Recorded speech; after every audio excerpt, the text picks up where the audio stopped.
Hello, Jay. Nice to see you. Hi, Gulsun. Nice to see you as well today. Thank you for joining me for this episode of Generosity Talks. And thank you for having me as well. Perfect. Would you like to introduce and talk a bit about yourself for the viewers who might not have had the chance to meet you before? Sure, of course. Obviously, my name's Jayesh Mandalia. Most people in the industry know me as Jay. I'm currently a design manager at Tesco, where I'm designing into denim and casual bottoms across men's and ladies wear. But I'm actually soon to be leaving and setting up my own company, which is called Blue Dojo. Amazing. Exciting times, huh? It is, yes. I mean, I kind of didn't plan it to set up a new business in these kind of times, but yeah, I am very looking forward to it, and I'm looking forward to starting a new venture, trying something new as well.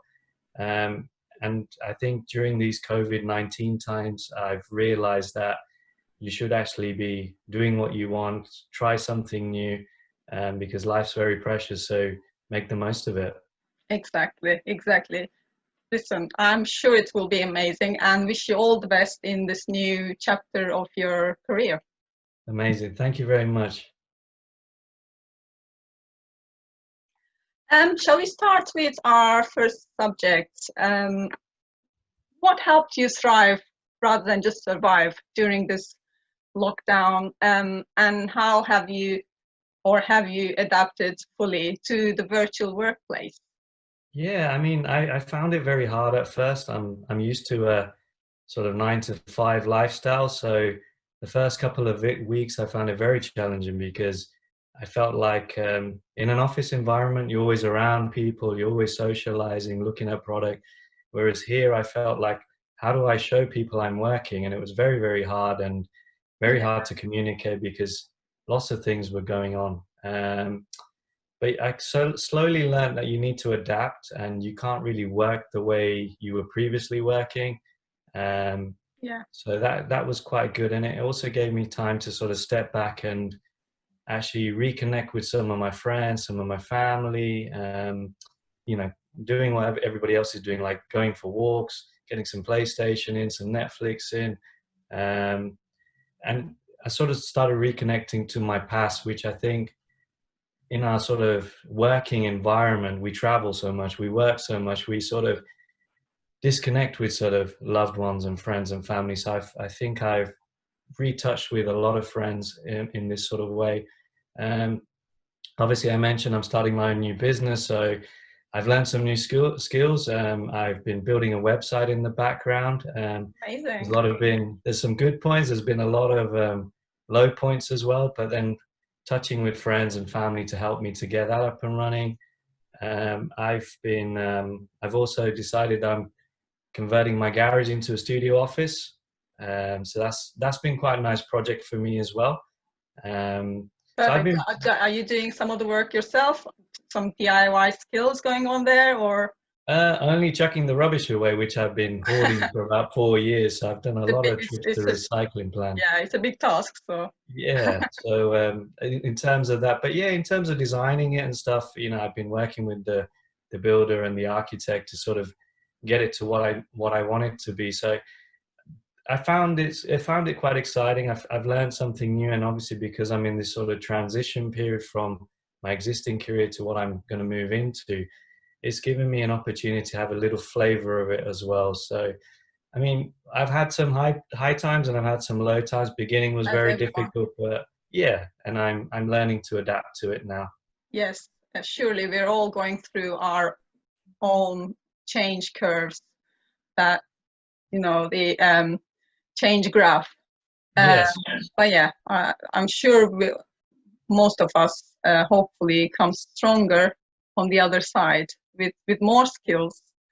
Uh, yeah, definitely. more connected to ourselves and to the people around us or people who used to be around us. So Definitely, yeah, yes.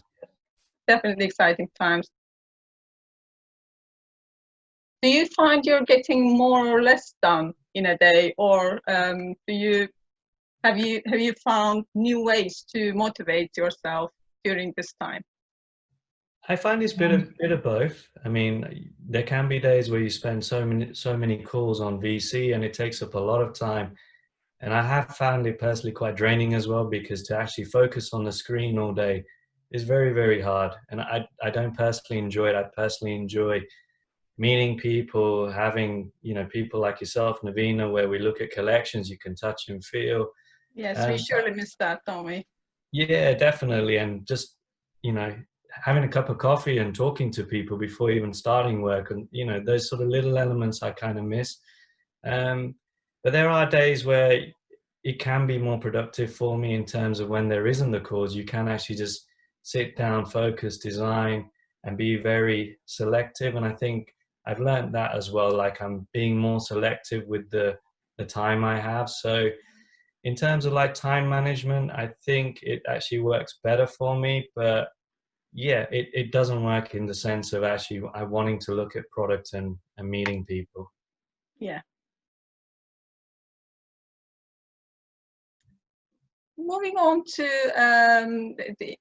the other subject. In addition to the horrible stories, heartbreaking stories throughout this pandemic, um, we've also seen very inspiring ones, very heartwarming ones, like people clapping for carers and key workers and people helping each other.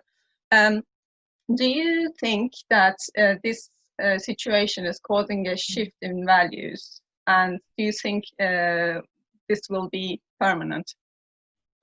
I hope so. Um, I don't feel like as human society we probably have time for each other because of our busy, hectic lifestyle. And I'd like to think that people would do this. There's no harm being kind to each other. There's no harm, being friendly to each other and trying to support each other as well. So I think definitely, I think as a society, and I'd like to hope so, that we would move forward with this. And I think from my personal thoughts as well, like I would certainly personally give a lot more time to people, and want to talk to them, want to know more about them, and because we've all been on a journey really, and we're Yeah, still not out of it, but we're all in the same boat, we're all feeling the same. So that's quite unique because we can actually understand each other's feelings. So yeah. definitely, I think we will, and I hope we continue it. I totally agree. I agree there will be a positive effect that's permanent on everyone in general, because everyone went through a very weird journey and still going through it. And yeah, each and every one of us have our own takeouts, and hope we'll stick to them. Definitely. I mean, this COVID-19 situation, most of us think that this is a wake-up call. Um, do you believe that once this is all over, do you think it will be back to business as usual, or will there be a big change? I in terms of say like business as usual, is very hard to say. I think it all depends on people's circumstances. I think obviously there's different families. There's people who are single. There are single mothers, single fathers.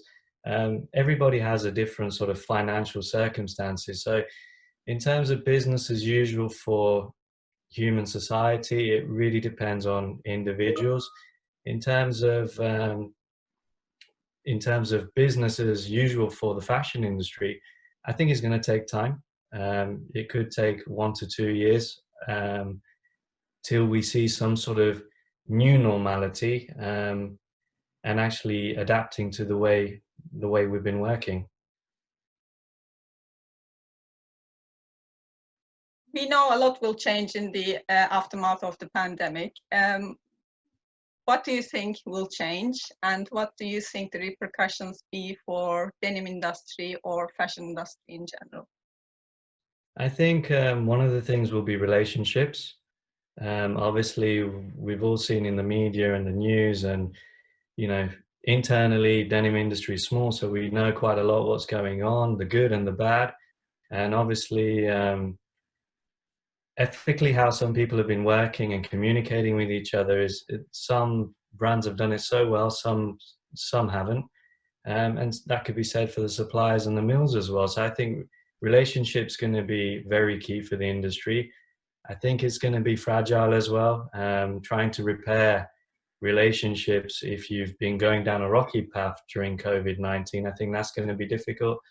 However, I think if you have been working ethically, you have been very supportive to the suppliers have been supportive to the brand, I think that can only sort of blossom and grow the bond as well. So I think there's going to be two sides to it. In terms of actually the fashion industry in general, I mean, we all know it needs a change. I don't personally believe it's going to be a click of the finger and once we're out of COVID-19, it's going to be a fast change. But I'd like to think that we're building towards something and we're on a journey to find a better way of working.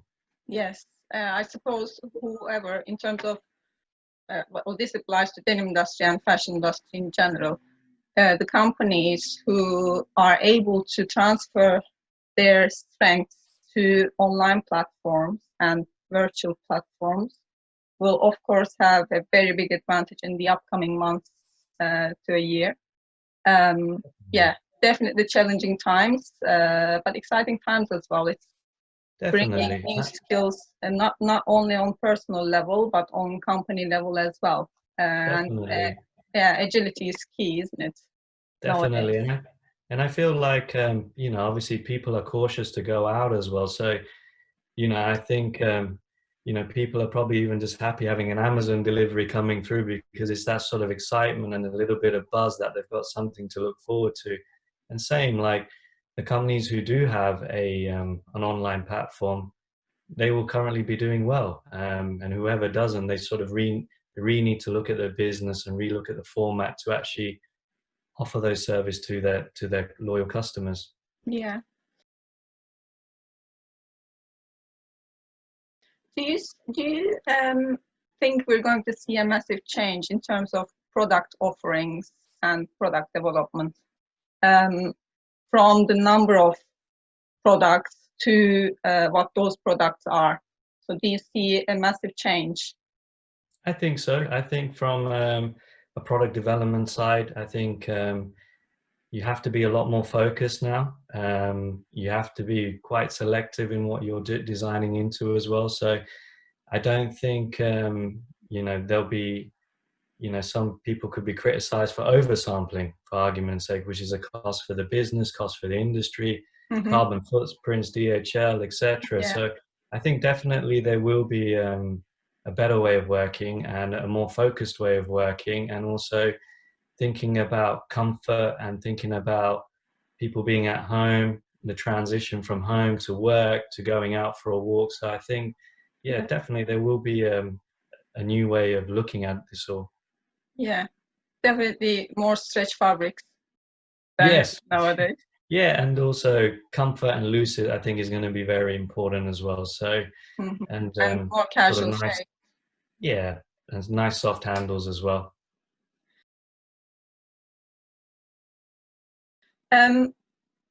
If we talk about the future of the supply chain post-COVID, do you see any changes in terms of geography, proximity of the sourcing structures, and brand fabric relationships? Of course, we talked about being more online, being more on virtual platform, but in terms of geography and how the supply chains are spread. Yeah, I mean, honest truth, I don't see it change. I think brands have obviously partnered with suppliers, be it in Bangladesh, Pakistan, Turkey, anywhere in Europe, and at the same time, you know, everybody's invested so heavily as well in new technology, new sustainability. You Yeah. can't just, it'd be very dangerous for everyone just to sort of start Mm-hmm. moving around. So in terms of a geography map, I don't honestly see it changing, and I feel, yeah. Yeah, and most of the companies being very good in adapting to this online way of working, even if they are like far overseas. Everyone seems to be adapting pretty quick and well. That will also help to for the supply chain to remain where it is.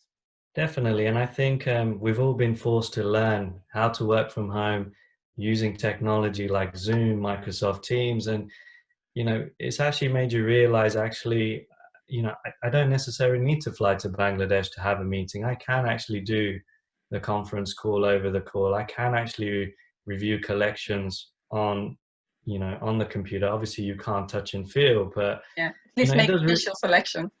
Initial selection, and I think it's also making us learn to trust each other more, because there's some things physically I can't do in my job anymore, and I do have to trust my colleagues basically to say, well, actually, yes, this will be right. So I think definitely from a technology point of view, we'll build bonds better. Having talked about technology, we know Kingpins have taken the lead and taken their show online. Do you think this will become a permanent change? Yeah, I mean, I think what Kingpins have done is fantastic. I think it sort of led the way in terms of how to sort of attend almost a seminar, really. I mean, I think it was great in terms of a sustainability point of view and learning about other collections. I think technology, yes, I mean, it will play a big focal point. I mean, if you question how much we fly or the carbon footprints we are creating, you have to question the sense, is it right to almost fly over to a certain country just to hear someone speak about sustainability? It's not really sustainable for us to be doing that. So I definitely think where possible, yes, we can have presentations online, but I wouldn't want to take away the human element from it. There are times, yes, you need to be there, you need to see it physically, you need to be able to touch the product as well. So I personally don't want technology to take over my life. I want human interaction, because I really enjoy that as well. And a lot of the people we work with are friends in the industry as well. So it'd be a shame for me if it took over, but it's a part of our life now. And I think it's a great tool to have. Yes, definitely. It makes so much difference to be with the denim community in those shows. So we all hope we'll have Kingpins back, Kingpins as we know it back in some maybe new form, but definitely with physical trade show. Definitely, I'm looking forward to hopefully to October, fingers crossed, and just it'll be great to see everyone again in a 3-dimensional form than a 2D form at the moment. Yeah.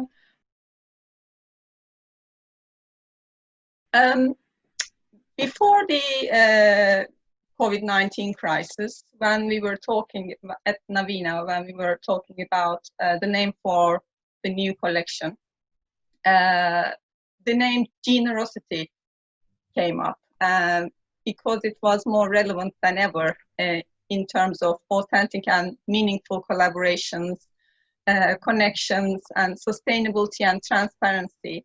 And we said we would like to translate this into our collection and product offerings as well, and call it generosity.